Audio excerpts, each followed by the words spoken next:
Silane. Stokastik adalah momentum menentukan lokasi harga penutupan terakhir, di mana harga telah mencapai keadaan overbought sudah mahal, sudah tinggi, atau oversold sudah murah atau di bawah, ya. Nah, stokastik terbagi 3. Bagi yang udah ikut coaching kemarin nih, saya sudah sharing ya hari Kamis kemarin. Terbagi 3 parameter, K periode, D periode, ya, dan nilai standar yang slow stokastik. Defaultnya 533 atau agresif, dan 1433 yang konservatif. Ya, itu terserah Anda. Yang penting konsisten kan. Dibuat konsisten aja. Ya. Periode ini defaultnya dari MetaTrader 533. D periode itu 3, ya. Dan slowing 3. Slowing artinya adalah antara K, D, dan metode. Metodenya kita pilih simple. Ya. Jika garis K biru ya K-nya, memotong garis D ke atas berarti sinyal untuk beli. Konfirmasi sudah murah atau sudah oversold. Ya. Dan sebaliknya, K memotong garis D ke atas ke bawah, artinya sudah mahal atau oversold. Biasanya nilai stokastik berada antara 0 sampai 100 dengan standar level 20 dan 50 dan 80. Ya. Ingat, stokastik keputusan untuk beli dan jual tidak boleh berdasarkan indikator ini saja. Kita harus melihatnya dalam satu konteks dengan pergerakan harga kemudian market strukturnya. Oke, bukan berarti ini nggak penting, penting juga. Ya. Yang penting memang support resisten untuk trading ya. Tapi stokastik membutuhkan konfirmasi, dan juga bisa saja stokastik sudah akan memberikan alasan dia akan naik dan akan turun. Ya. Jadi stokastik ini analisa teknikal untuk mendukung support resisten dan price action candlestick. Ya. Ini kita juga harus perhatikan di mana stokastik kalau misalkan nilai stokastik di atas 80, bukan hanya overbought aja loh, sudah mahal aja, tetapi juga memberikan arti bahwa momentum harga naik sedang kuat. Nah, contoh seperti ini. Harga di atas 80% dan stokastik di atas 80%, harganya terus kuat. Nah, biasanya ini tanda-tandanya akan divergensi dalam stokastik. Nanti bicara divergensi adalah ya. Dan sebaliknya, kalau misalkan dia lama di bawah terus, tapi harganya semakin melemah, kok nggak naik-naik walaupun sudah oversold, walaupun sudah murah tapi nggak naik-naik. Ya. Tandanya adalah harga sudah jenuh di bawah dan biasanya diakhiri dengan tanda-tanda divergensi, cukup yang reguler, ya. Dan kalau misalkan dia naik, biasanya didukung oleh divergensi yang hidden. Untuk membedakan hidden divergensi dan regular divergensi, nah, ini akan dalam nih. Ini akan dalam dan saya sampaikan singkat saja, ya. Dan pendalamannya itu akan ada di hari Rabu. Stokastik divergensi. Ya. Ya. Indikator divergens merupakan alat bantu untuk mendeteksi adanya suatu jenuh tren. Di samping area filter terjadinya berlanjutan tren. Yang berlanjutan tren itu adalah yang hidden divergensi. Yang jenuhnya tren akan berbalik adalah regular divergensi. Divergen ini adalah perbedaan atau keanehan. Jika Anda perhatikan stokastik yang standar, ya, kan normal. Maksudnya apa? Dia sudah di bawah dan harga juga berbalik ke atas. Stokastik ini didukung oleh supply demand ya, ini area demand. Dia sudah di atas, harga juga turun. Ini kan normal. Ibaratnya inversion. Pergolakannya, isolasinya normal. Tetapi ada sesuatu hal yang nggak normal. Nah, nggak normal nih ada nih. Anda perhatikan pertama yang regular divergen dulu ya, yang berbalik. Regular divergen yang bearish, harganya semakin naik, tapi stokastiknya semakin turun puncaknya. Yang bearish atau mau tanda-tanda turun, itu puncaknya yang dilihat. Puncak harga dan puncak stokastik. Yang bullish itu lembahnya, lembah harga dan lembah stokastik. Ya. Jadi kita lihat gini, regular bearish divergen. Anda lihat, grafik harga membentuk higher high. Nah, ini ya. Tapi stokastiknya menurun. Saya ulang lagi, harga membentuk higher high yang lebih tinggi, tetapi stokastiknya menurun. Dan kesimpulannya harga akan turun, terjadinya divergen regular ini pada umumnya diawali oleh candlestick reversal.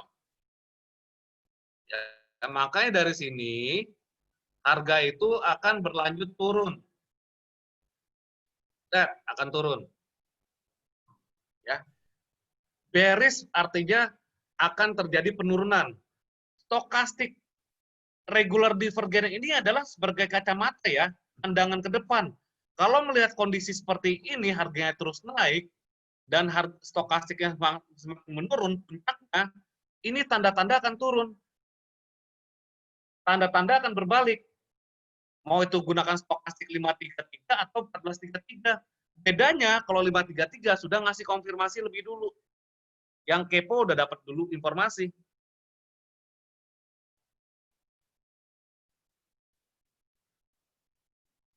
Ya. Lalu yang bullish. Nah, bullish berarti harga membentuk lower low, stokastiknya lower semakin tinggi. Nah, ini lembah. Ya, bisa perhatikan ya. Grafik harga membentuk lower low. Harga rendahnya semakin rendah. Lalu indikator stokastik higher low. Kesimpulannya harga akan naik. Ya, akan naik ke atas. Ciri-cirinya adalah harganya semakin nurun, tapi stokastiknya semakin menguat lembahnya. Ya. Dan diawali oleh candlestick reversal. Ini ada bullish engulfing. Ya. Ini tanda-tanda akan naik, dan benar harga akan naik. Ya. Artinya ini koreksi ya. Dia trennya turun, dia koreksi ke atas. Sama seperti di dolar Kanada ya. Dolar Kanada, Anda perlihatkan ini. Harga semakin turun, harga semakin turun, tapi stokastiknya semakin naik. Nah, dihampat nih. Ya.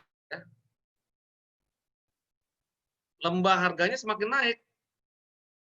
Lembah stokastiknya, soal maaf.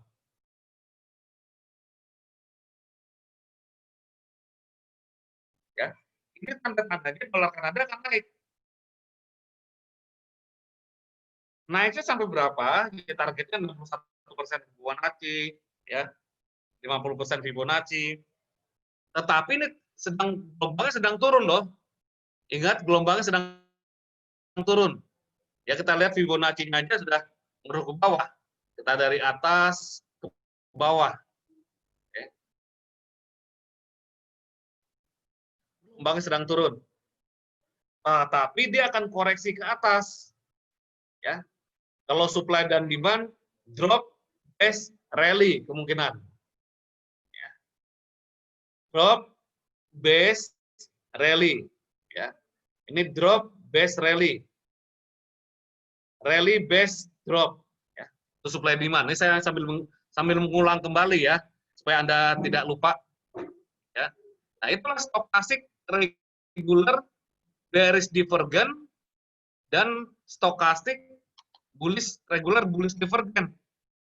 Gimana kalau bearish itu puncaknya, kalau bullish itu lembahnya, baik itu puncak harga maupun puncak stokastik.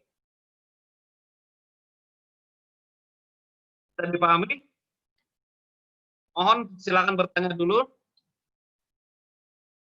Belum saya masuk hidden. Yang regular paham nggak deh?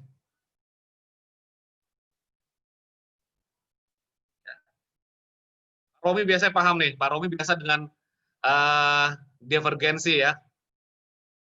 Nah, benar kan? Langsung jawab. Romi paham deh, karena tradingnya dengan divergen. Saya pun juga kalau ada divergen ini statistik ya. Divergensi ini statistik. Biasanya ini statistik adalah suatu kebiasaan alam. Mendung akan hujan. Belum tentu hujan tapi ya Pak ya. Ya. Mohon yang belum paham, mungkin bisa ada lanjutan lagi ya nanti ya. Ini akan ada pendalamannya lagi. Jadi nggak hanya sampai di sini aja. Saat praktek-praktek trading itulah pendalaman-pendalaman. Ya. Oke, berarti lanjut ke hidden bullish divergent. Hidden bearish divergent. Hidden bearish divergent itu gambarnya sudah ada. Grafik harga membentuk low higher low, ya puncaknya semakin rendah, harga tingginya semakin rendah, tetapi stokastiknya membentuk higher high. Nah, hidden bearish divergent ini adalah salah satu analisa continue trend ya. Dia akan melanjutkan trennya. Dia akan berlanjut trennya dan semakin turun. Ya. Karena tanda-tandanya adalah puncak stokastiknya tinggi, tetapi puncak harganya rendah, kebalikannya. Yang tadi regular. Ya. Pokoknya kalau misalkan regular bearish divergent tuh puncak harganya naik, puncak stokastiknya turun. Ya, berarti dia akan titik balik atau reversal. Tetapi yang hidden bearish divergent ini continuation atau berlanjut. Gelombang tren turunnya itu berlanjut. Tanda-tandanya puncak harganya nurun, puncak stokastiknya naik. Ya, hidden bearish divergent.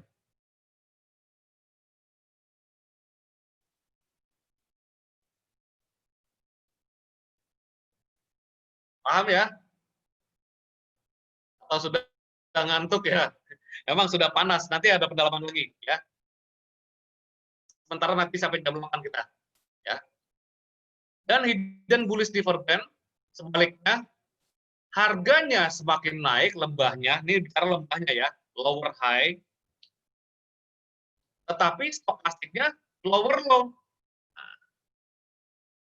Biasanya ini kalau misalkan dalam kondisi seperti ini, harga kan berlanjut gelombangnya naik ke atas.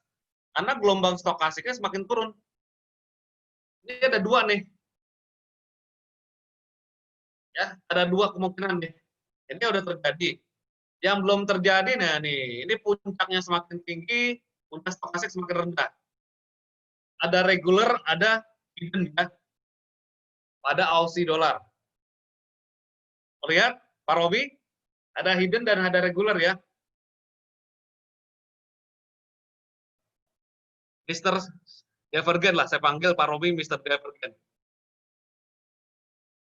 Nanti di grup mohon diperdalam lagi divergensinya Pak, karena Pak Romi sudah terbiasa dengan divergen, ya. Jadi saya panggil nanti di Mr. Divergen, atau regular divergen atau bullish atau hidden divergen, ya. Nanti ada Mr. Fibonacci, siapa lah, Pak Eri lah boleh, atau enggak Pak Riki atau siapa, Mr. Fibonacci, ya. Jadi dengan menentukan satu metode itu aja, ya sudah kita konsistenkan aja, atau digabungkan dengan beberapa dukungan support resisten lainnya. Yang terpenting adalah mindset dan konsepnya itu terbentuk. Tinggal kita bentuk jurusnya. Pertahanannya kita udah kuat, ya. Tinggal jurusnya saya akan terbiasa dengan jurus ini. Saya lebih proven dengan jurus ini. Perdalam lagi dan konsistenkan, teruskan membuat habit. Kuncinya trading cuma dua kok. Cari tren dan cari support resisten. Stochastic divergen itu menentukan titik balik. Ada yang titik balik di resisten dan di support. Ada yang continue adalah hidden. Dia continue membentuk gelombang tren naik dan tren turun dengan hidden bullish divergen. Yang masing-masing tugasnya beda-beda antara hidden bullish divergen bersama dengan regular divergen. Saya ulang lagi, ini sangat penting ya, karena ini adalah divergensi ini adalah seperti leading ya, leading indikator. Dia menentukan arah ke depannya.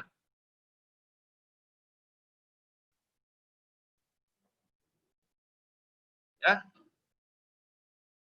Jadi leading, kalau bearish artinya regular divergen, puncaknya ke atas dan puncak stokastiknya ke bawah.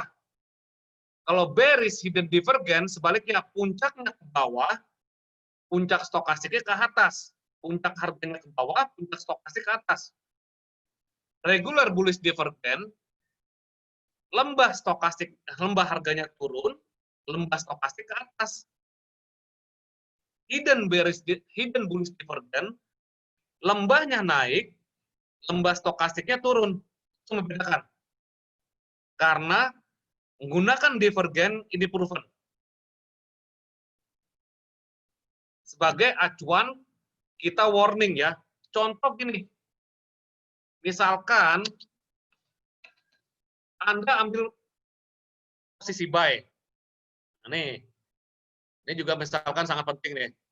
Kita buy di sini. Ya, mohon diikutin. Buy-nya kan di sini stokastik ini. Dan naik, naik, naik. Hati-hati. Puncak harganya semakin tinggi dan puncak stokastiknya semakin rendah. Ini warning untuk Anda posisi buy-nya segera dilikuidasi.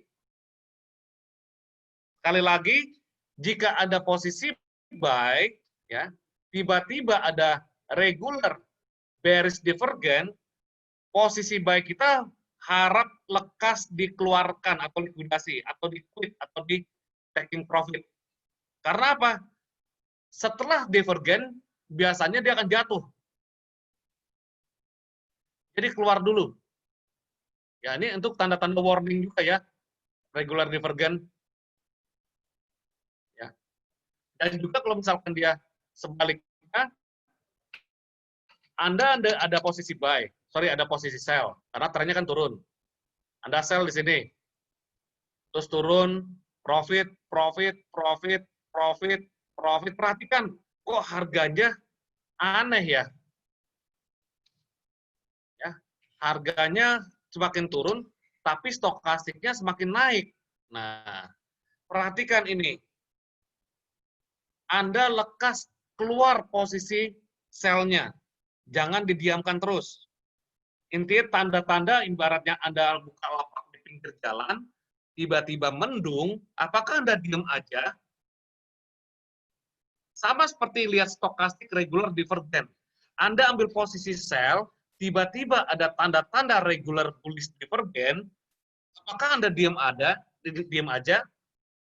ambil tindakan. Dalam bisnis konvensional, Anda buka lapak di pinggir jalan, anggaplah Car Free Day, tiba-tiba mendung mau hujan, pasti Anda cekatan untuk tutup, kan?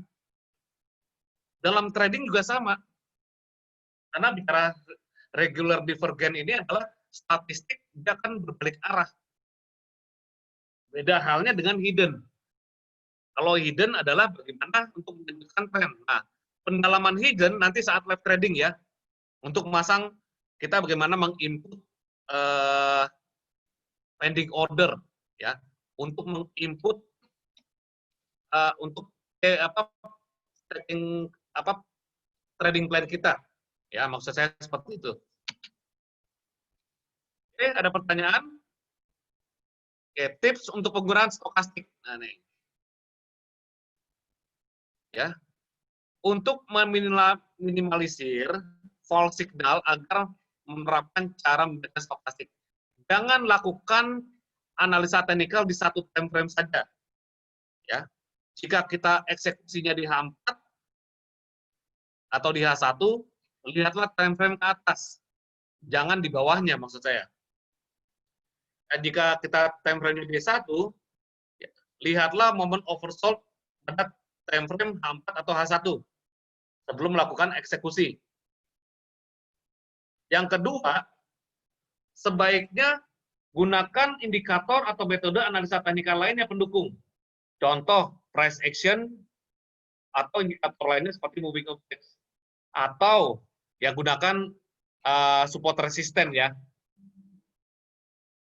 Jadi nggak hanya satu aja pendukung.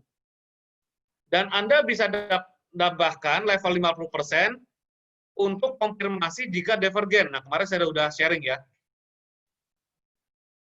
Untuk konfirmasi divergen, Anda tambahkan 50%. Ya. Dengan cara seperti ini. Ya. Nah, kan ini stokastik default-nya kan gini. Default-nya kan seperti ini, default-nya warna biru.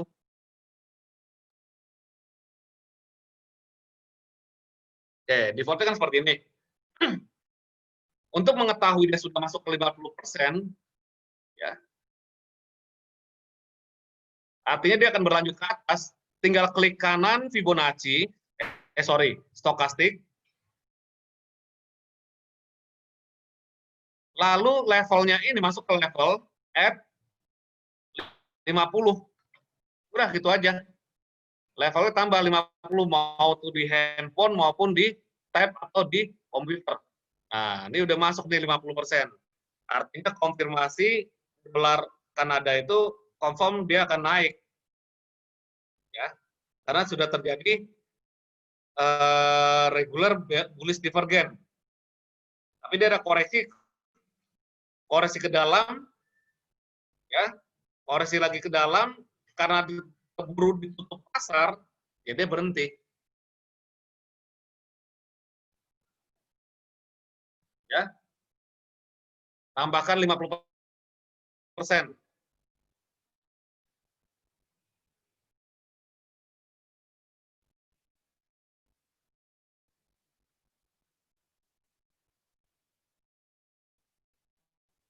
Oke,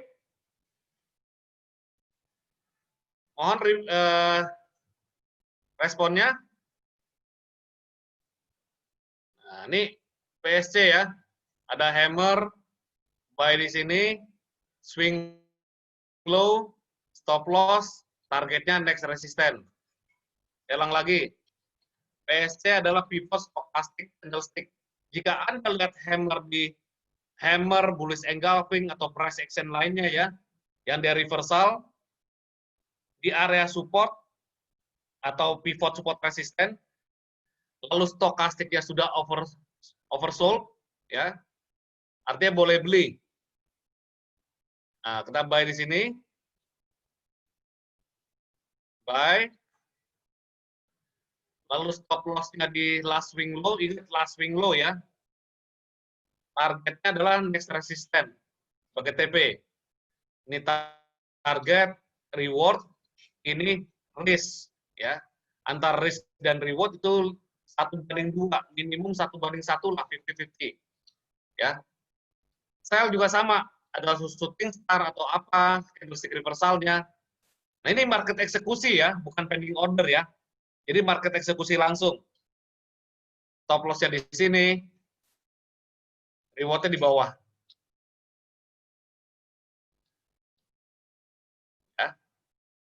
Tapi misalkan pending order, kita mencari the best of buy dan sell-nya itu di mana beberapa support resisten yang bersamaan, yang prioritas tadi. Ya. Nggak hanya satu support resisten. Yang bersamaan silakan Anda gunakan untuk acuan pending order. Baik, ada pertanyaan sebelum saya tutup? Atau saya sibuk?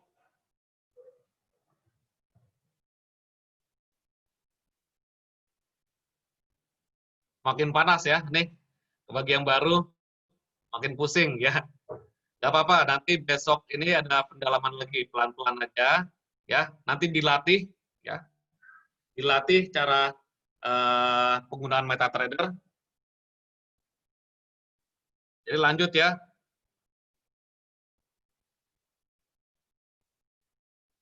Oke, selanjutnya saya simpulkan ya.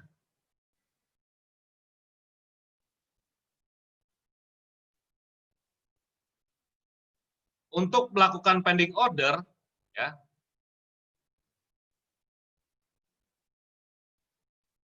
Mengacu pada trend daily atau trend major. Walaupun saya sudah negosiasi lagi, bolehlah pada gelombang tren minor. Ya. Input pending order pada multi support resisten, maksudnya adalah yang prioritas, di mana di situ ada level pivot support resisten daily atau weekly, ya.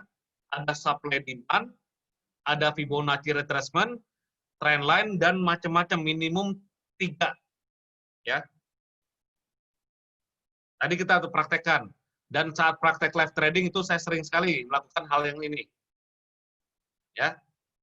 Lalu input stop loss pada last swing low dan last swing high yang terdekat, yang namanya last yang terdekat. Dan take profit dengan asumsi risk reward 1:2.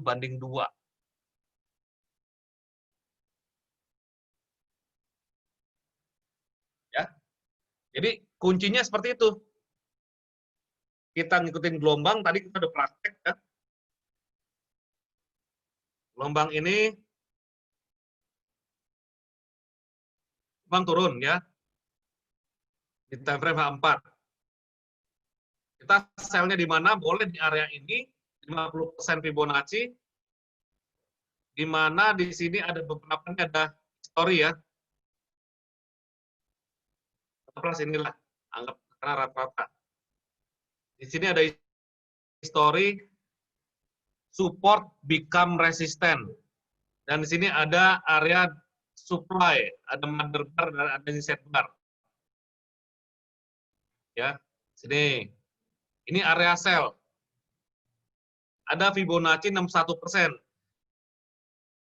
Nggak harus bersamaan ya, di mana area itu berdekatan. Nggak harus bersinggungan garis. Dan ada mungkin pivot support resisten tadi yang sudah kita bentuk mungkin di sini nih. Dari ini.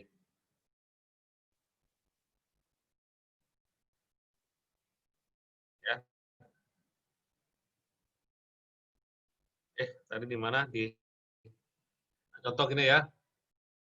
Ada area di demand, sorry, supply, di mana ada Fibonacci 61%.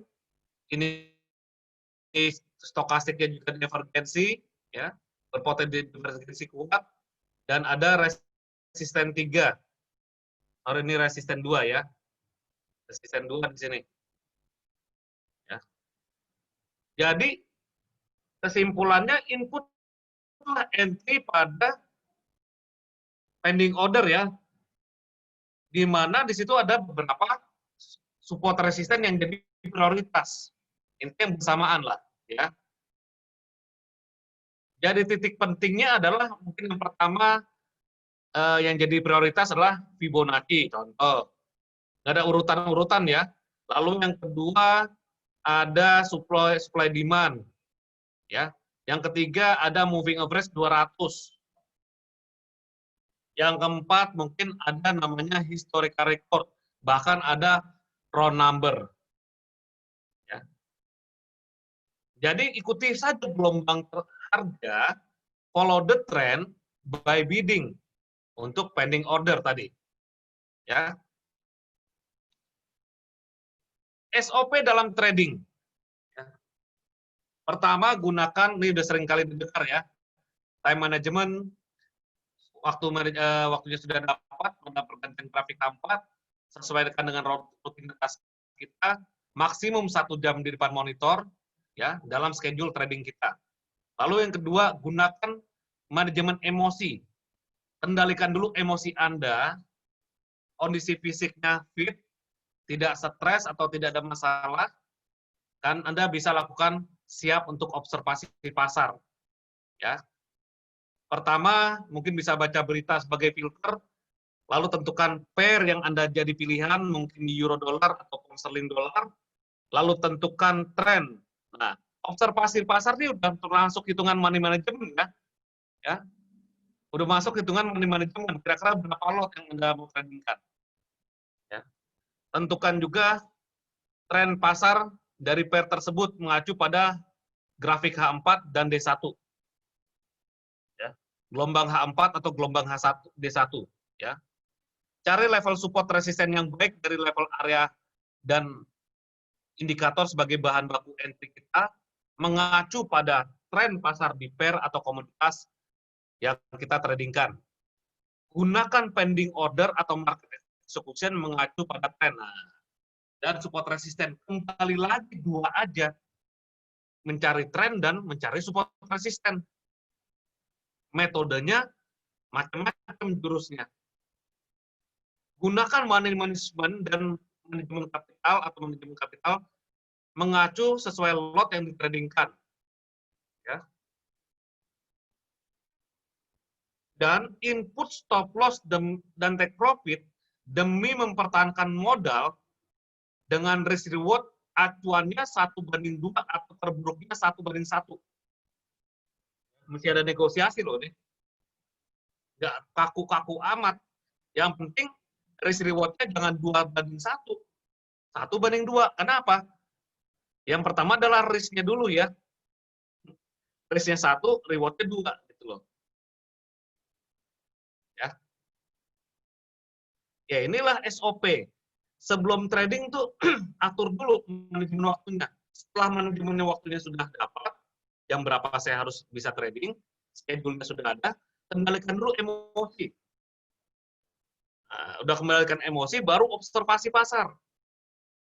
Ya, cari tren, cari support resisten, lalu money manajemen kira-kira saya pasang PO berapa mata uang ya. Nah, gitu kan. Mengacu pada risk profile Anda. Berapa persen? 2 sampai 5%. Ya. Lalu input stop loss dan take profit untuk mempertahankan modal. Oke. Nah, prinsip 3 as mempertahankan modal ini saya sudah singgung tadi. Entry lot yang pas, input stop loss dengan jelas, jaga posisi tetap terbatas. Artinya semua itu adalah kita harus ada prinsip ya untuk mempertahankan modal saya. Trading itu tidak ugal-ugalan, trading itu dengan kalkulasi ya, dan trading itu adalah dagang. Ya. Jadi entry lot yang pas, hitung dulu money manajemennya. Lalu input stop loss dengan jelas, kira-kira di berapa persen risk untuk risk profile kita bersamaan dengan risk reward rasio yang kita input. Lalu jaga posisi tetap terbatas. Ingat, setelah money management kita sudah perhitungkan, lotnya itu harus sesuai dengan perhitungan risk profile Anda. Oke? Bisa dipahami? Ya, bisa dipahami ya. Mohon responnya. Prinsip 3 as ya.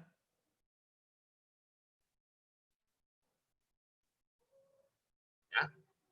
Lalu, apapun terjadi jika Anda sudah menjalankan posisi yang benar. Ya. Jika Anda sudah memasang stop loss dan take profit yang sesuai dengan aturan SOP, lalu kena stop loss, Anda jangan putus harapan, jangan langsung switch metode, ya. Tetaplah tough, jangan switch metode, konsistenkan di mana setiap metode itu tidak 100% selalu benar, ya. Jadi misalkan Anda gagal, riset lagi berapa kali gagal dan berapa kali loss. Dan selalu buatkan jurnal. Makanya saya sering sekali buatkan jurnal trading, di mana ada laporan-laporan bulan ini tercapai berapa pips, dan bulan besar, bulan depan kalau bisa lebih besar dari bulan ini. Ya, tetap tough, tangguh, antusias, fokus, dan terstruktur. Karena saya juga pernah mengalami yang namanya sakit hati terhadap forex ya. Maksudnya adalah kita udah benar, stop loss-nya sudah kita pasang, ya, sell-nya udah sesuai dengan tren, lalu kena stop loss, dan udah kena stop loss, harga balik lagi ke bawah. Sakit hati benar-benar. Sering sekali ya, yang udah ikut coaching saya udah lama, yang udah ikut member udah lama, itu saya pernah terjadi, dan saya curhat di grup kan, hanya bisa ketawa aja. Itulah market, karena market bukan punya bapak kita, ya. Market bukan punya bapak kita, jadi kita harus benar-benar kondisinya kalau misalkan udah ada take profit dan stop loss, ya, biarkan take profit dan stop loss yang bekerja, ya.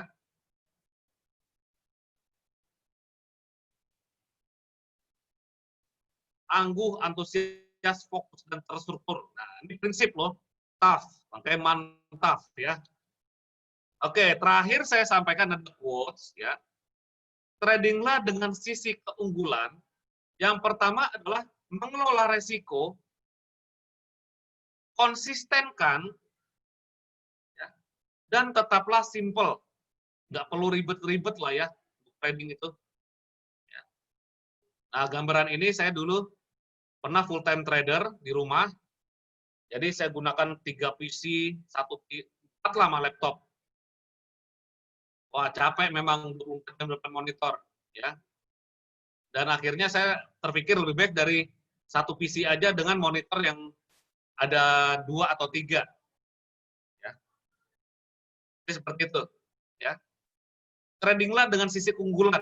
Keunggulan adalah kita sudah memiliki